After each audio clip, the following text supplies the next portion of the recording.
माया पंछी का विलाप, सिर्फ ये शीर्षक ही उस उदासी और रहस्य को बयां कर देता है जो हॉगवर्ट्स के सबसे अंधेरे दिन पर छाया हुआ था। तो चलिए आज उस रात की घटनाओं की परतें खोलते हैं। एक ऐसा सवाल जो पूरी कहानी के दिल में है और जिसका जवाब हर कोई जानना चाहता है। हॉगवर्ट्स के उस सबसे अंधेरे दिन आखिर हुआ क्या था? कहानी की शुरुआत होती है एक आवाज से। हैरी एकदम भ्रम में है, सदमे में है और बस एक पुकार उसे इस भयानक मंजर से दूर खींच रही है। हैरी की आंखों के सामने सब धुंधला है। हैग्रिड उसे पकड़कर कहीं ले जा रहा है, पर हैरी के कानों में तो बस रोने और सिसकियों की आवाजें गूंज रही हैं। चारों तरफ बस अफरा तफरी और दुख का माहौल है और हैरी इस सदमे से जैसे बाहर ही नहीं निकल पा रहा। तो कहानी का पहला हिस्सा हमें हैरी के साथ उसी अंधेरे और कंफ्यूजन में ले जाता है। वो गहरे सदमे में है, उसे कुछ भी समझ नहीं आ रहा। तभी जीनी वीजली बताती है कि हैग्रिड उसे अस्पताल विंग की तरफ ले जा रहा है। ये वही जगह है जहां लड़ाई में बचने वाले बाकी लोग भी इकट्ठा हो रहे हैं। और जैसे ही वो लोग अस्पताल पहुंचते हैं, कहानी का दूसरा हिस्सा शुरू होता है। अब यहां सारे किरदार एक जगह हैं और उस रात की तबाही का असली चेहरा धीरे धीरे सामने आने वाला है। अस्पताल के कमरे में कहानी के लगभग सभी मुख्य किरदार मौजूद हैं। रॉन, हरमाइनी, पूरा वीजली परिवार, ऑर्डर के सदस्य, ये सभी लोग उस सच का सामना करने वाले हैं जो अब सामने आएगा। हर चेहरा अपनी एक अलग कहानी कह रहा है। और तभी कमरे में एक और भयानक खबर सामने आती है। वीजली भाइयों में से एक बिल पर जानलेवा हमला हुआ है और ये हमला किया है कुख्यात भेड़िए फेनेरर ग्रेबैक ने। पर बिल की चोटें एक अजीब पहेली लेकर आती हैं और इसका जवाब कौन दे सकता है? रीमस ल्यूपिन, जो इस श्राप को शायद सबसे बेहतर समझता है। वो बताता है कि देखो, बिल पूरी तरह से भेड़िया नहीं बनेगा। क्यों? क्योंकि हमला करने वाला ग्रेबैक उस वक्त एक इंसान के रूप में था, भेड़िए के नहीं। हाँ, इसका असर तो बिल पर जरूर होगा। शायद वो फिर कभी पहले जैसा नहीं रह पाएगा। यहां से कहानी उस मोड़ पर पहुंचती है जहां इस अध्याय का सबसे बड़ा संघर्ष और सबसे बड़ा सच सामने आता है। प्रोफेसर स्नेप की सच्चाई। ये वो पल है जो भरोसे और धोखे की उस लड़ाई को सामने लाता है जो सालों से चल रही थी। ये वो सवाल है जो पूरी कहानी में हर किसी के मन में छाया रहा है और अब इसका जवाब मिलना ही था। स्नैप आखिर किसकी तरफ था, हीरो या विलन? और हैरी बिना किसी लाग लपेट के सीधे सीधे अपना आरोप सबके सामने रखता है। उसकी आंखों देखी गवाही इस बहस का केंद्र बन जाती है, एक ऐसा सच जिसे कोई सुनना नहीं चाहता। हैरी के ऐसा कहते ही कमरे में जैसे हंगामा मच जाता है। कोई भी उसकी बात पर यकीन करने को तैयार नहीं है। ज्यादातर लोग तो स्नेप का बचाव करने लगते हैं क्योंकि डंबलडोर हमेशा उस पर भरोसा जो करते थे। कोई भी हैरी की बात पर विश्वास नहीं करना चाहता। जैसा कि टोंग्स कहती हैं, अरे डंबलडोर ही तो थे जो हमेशा कहते थे कि स्नेप हमारी तरफ है। और डंबलडोर की बात को कोई कैसे टाल सकता था? यहां भरोसा एक दीवार बनके सच के सामने खड़ा है। और फिर इस सारी बहस के बीच प्रोफेसर मैगोनेगल वहां पहुंचती हैं। उनके आते ही सब एकदम शांत हो जाते हैं क्योंकि सबको पता है कि अब सच सामने आने वाला है। और बस वो शब्द कह दिए गए, प्रोफेसर मैगोनेगल की सीधी सपाट कन्फर्मेशन। इसके साथ ही सारी अटकलें, सारी बहसें सब खत्म। सच इतना भयानक था कि एक पल के लिए उस कमरे में जैसे सांसें रुक गईं, पूरी तरह खामोशी। इस भयानक सच के सामने आने के बाद अब सवाल यह है कि आगे क्या होगा? डंबलडोर के बिना भविष्य कैसा दिखेगा? हैरी बताता है कि वो और डंबलडोर एक खुफिया मिशन पर थे। वो बताता है कि डंबलडोर हॉर्क्रक्स की तलाश में थे और इसी वजह से अपनी मौत से ठीक पहले वो इतने कमजोर हो गए थे। हैरी डंबलडोर के ही शब्दों को दोहराता है जिससे इस मिशन की गोपनीयता और इसके महत्व का अंदाजा लगता है। ये बात साफ थी कि ये काम सिर्फ और सिर्फ उन दोनों के बीच का था। और अब हम इस विश्लेषण के आखिरी और सबसे भावुक हिस्से पर आते हैं जो उस सामूहिक दुख की कहानी कहता है।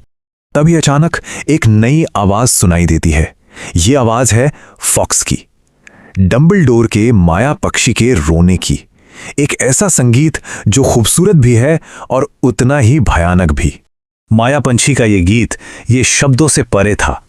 ये उस गहरे दुख और हानि का एक जादुई रूप था, एक ऐसा विलाप जो हर किसी के दिल में बसे दर्द को आवाज दे रहा था।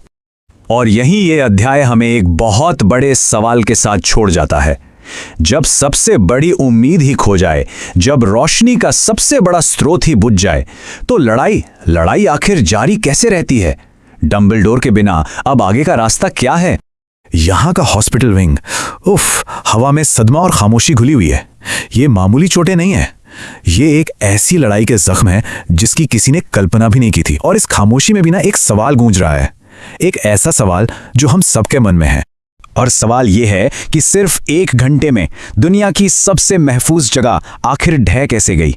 हॉगवर्ट्स जिसे कोई भेद नहीं सकता था, जिस पर सबसे ताकतवर जादू का पहरा था, यह सिर्फ एक हमला नहीं था, यह तो नामुमकिन था। तो फिर आखिर ये हुआ कैसे? इस कैसे का जवाब ढूंढने के लिए हमें सबसे पहले उस तबाही के बाद के सन्नाटे को समझना होगा। सोचिए, महल के अंदर जो लोग बच गए थे वो सिर्फ अपने जख्मों पर मरहम नहीं लगा रहे थे, वो एक ऐसी पहेली सुलझाने की कोशिश कर रहे थे जिसका कोई और छोर ही नजर नहीं आ रहा था। और इस पूरी पहेली के बीचों बीच था गिल्ट, एक भारी बोझ, खासकर हैरी के लिए। उसके लिए ये सिर्फ एक हमला नहीं था, ये एक पर्सनल फेलियर था। उसे लग रहा था ये मेरी गलती है, मेरे एक फैसले ने दुश्मनों को अंदर आने का मौका दे दिया। और ये ख्याल, पता है, उसे उस रात जो हुआ उससे भी ज्यादा खाया जा रहा था। पर हैरी का गिल्ट तो कहानी का बस एक पहलू था। दूसरी तरफ थी प्रोफेसर मैकगोनागल। वो हॉगवर्ट्स को अपनी हथेली की तरह जानती थी और उनका सीधा कहना था ये हो ही नहीं सकता, इम्पॉसिबल। महल की सिक्योरिटी को तोड़ना नामुमकिन था। तो सवाल फिर वही, अगर वो दरवाजों से नहीं आए तो फिर आए कहां से? और इस सवाल का जवाब, जैसा कि बाद में पता चला, महल के बड़े बड़े दरवाजों में नहीं बल्कि उसकी दीवारों के अंदर छिपी एक दरार में था। एक सीक्रेट रास्ता जो हमेशा से सबकी नजरों से छिपा हुआ था। ये वैनिशिंग कैबिनेट्स, ये सिर्फ लकड़ी की 2 अलमारियां नहीं थी, नहीं, ये तो हॉगवर्ट्स की पूरी सिक्योरिटी सिस्टम में एक बहुत बड़ा लूप होल थी। एक ऐसी कमजोरी जिसका फायदा उठाने के लिए ड्रेको मैल्फॉय ने महीनों तक मेहनत की थी। प्लान जितना सिंपल था उतना ही ब्रिलियंट भी। प्लान बहुत सीधा साधा था। एक अलमारी हॉगवर्ट्स के रूम ऑफ रिक्वायरमेंट में कबाड़ के बीच पड़ी थी और इसकी जोड़ीदार वो थी नॉक्टर्न एली की एक डरावनी दुकान बोर्चन एंड बर्क्स में। बस इन दोनों को जोड़ना था और हॉगवर्ट्स में एक सीक्रेट दरवाजा खुल जाता, एक ऐसा रास्ता जिसके बारे में किसी को कानो कान खबर नहीं थी। लेकिन सिर्फ एक गुप्त रास्ता काफी नहीं था, है ना? उन्हें अंदर से किसी की मदद चाहिए थी, कोई ऐसा जो उनके लिए रास्ता बनाए। और यही कहानी का सबसे बड़ा, सबसे चौंकाने वाला धोखा सामने आता है। और वो मददगार कोई और नहीं बल्कि प्रोफेसर स्नेप थे। हरमाइनी की बातों में जो दर्द है ना, उससे इस धोखे की गहराई का अंदाजा लगाया जा सकता है। स्नेप ने सिर्फ झूठ नहीं बोला, उसने उनकी लॉयल्टी, उनकी फिक्र का फायदा उठाया। उसने उनकी अच्छाई को ही अपने सबसे घिनौने मकसद के लिए हथियार की तरह इस्तेमाल किया। ये सब कुछ बहुत बेरहमी से और पूरी प्लानिंग के साथ किया गया था। पहले हरमाइनी और लूना को रास्ते से हटाया, फिर बाकी गार्ड्स को गुमराह किया और सीधे टॉवर पर उस इंसान के पास पहुंच गया जिसे खत्म करने का उसका इरादा था। उसका हर कदम एक सोचा समझा धोखा था। और जाहिर सी बात है, इस धोखे का बोझ हरमाइनी के दिल पर बहुत भारी था।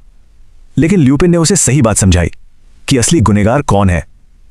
स्नेप का धोखा इतना परफेक्ट था, इतना कन्विंसिंग कि कोई भी उसकी बातों में आ जाता। इसमें हरमाइनी की कोई गलती नहीं थी। तो स्नैप के धोखे ने स्टेज तो सेट कर दिया था, अब बस पर्दा उठने की देर थी। और फिर हॉगवर्ट्स के गलियारों में जो लड़ाई शुरू हुई वो कोई आम लड़ाई नहीं थी, वो थी प्योर केओस। चारों तरफ बस घुप अंधेरा। ये लड़ाई एक तरह से एक तरफा थी। सोचिए, एक तरफ डिफेंडर्स जिन्हें पेरुवियन इंस्टेंट डार्कनेस पाउडर से अंधा कर दिया गया था, एक ऐसा पाउडर जो सारी रोशनी पी जाता है। उन्हें यह भी नहीं दिख रहा था कि दुश्मन कहां है। और दूसरी तरफ हमलावर जिनके पास थी हैंड ऑफ ग्लोरी, एक ऐसी डरावनी चीज जो सिर्फ उसे पकड़ने वाले को रास्ता दिखाती है। मतलब वो देख सकते थे और बाकी कोई नहीं।